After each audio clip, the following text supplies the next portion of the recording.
Hang on. Just turn that air conditioner on. Over there, Jackie, turn the air conditioner on. I just recorded like... That's all right, that's all right. Still recording. Doesn't matter to me. Right, sorry, focus. Give it time to stop.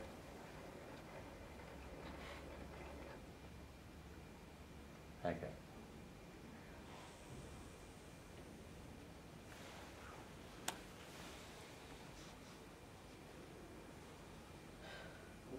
Hello, my name is Rubie Guthrie and I am here. I'm here in this lovely, lovely church hall, sitting in a circle, having a share.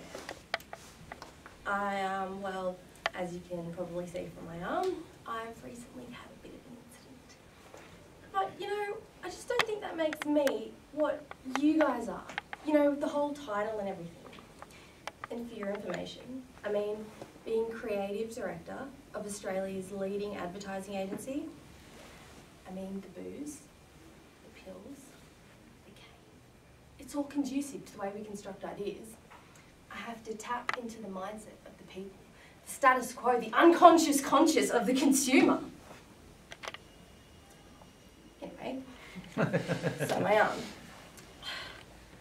Well, we had the Federation of Advertising Awards on Saturday night, at which I picked up the gong for Best Ad campaign, 4th year in a row, just quietly.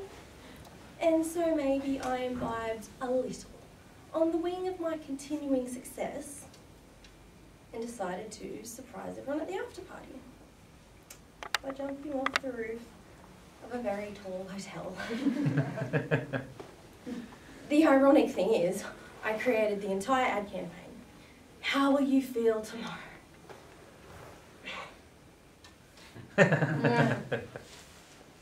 Like lately, I've been thinking Iraq, you know?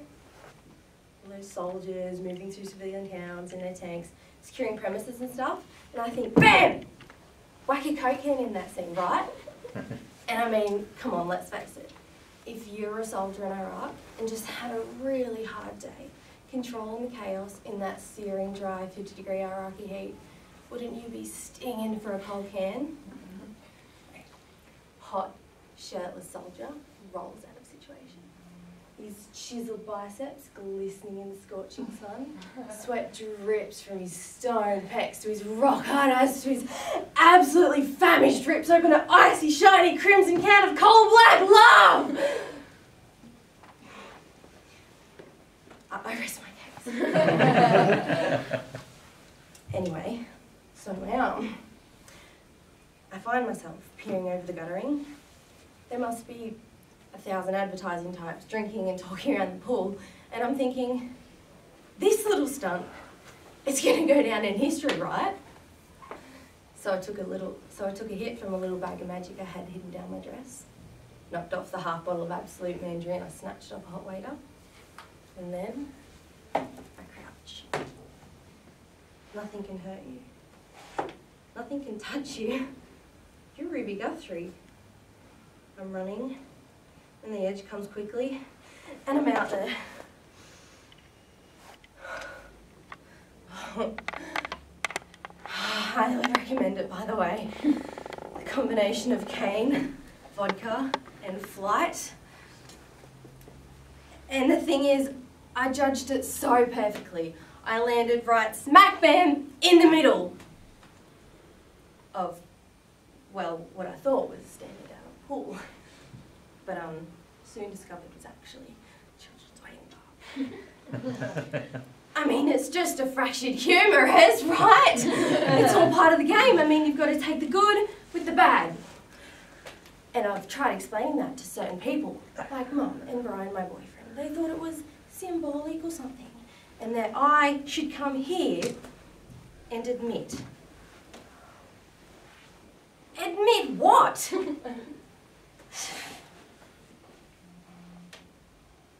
You guys must drink a lot of tea. Is it compulsory to wear the Kmart tracksuit? Never mind. Sorry, when did I first start drinking? Well, my parents sent me to boarding school. How hard is it to have one kid asleep in your house at night? Look, I gotta say, I'm not like this in boarding school. I don't like getting smashed on rocket fuel. I honestly just have no interest in alcohol at all. I spent my money on books and my studies mostly. But, you know, the popular kids, they would always need to make sure they were on top. Need to always get something out of their system. Always need to have someone to pick on. And I was the target. School was hell. But then Corey joined our school, and suddenly that all stopped. It's like he sees the way it is to be in that place and just makes it go away. He looks after me. We were inseparable. We were close. But then he leaves and starts taking drugs, and not the good kind. And he calls me up one night when I'm at college, and I hear his voice. It's thin, it's hollow, and he's crying on the phone. I'd never heard Corey cry before. I never imagined Corey could cry. So there's this party on, a big party, and I say, look, Corey, I'll call you back. I'll call you back tomorrow for a big chat, you know. Just don't look into things so much. Just chill out. And I hang up.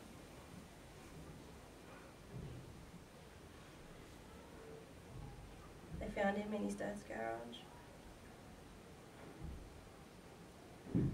From then on, I started to really like drinks, you know. That taste in your mouth, that burn in your throat and in your brain and your blood, and I thought, if he's gone, then I'll just drink.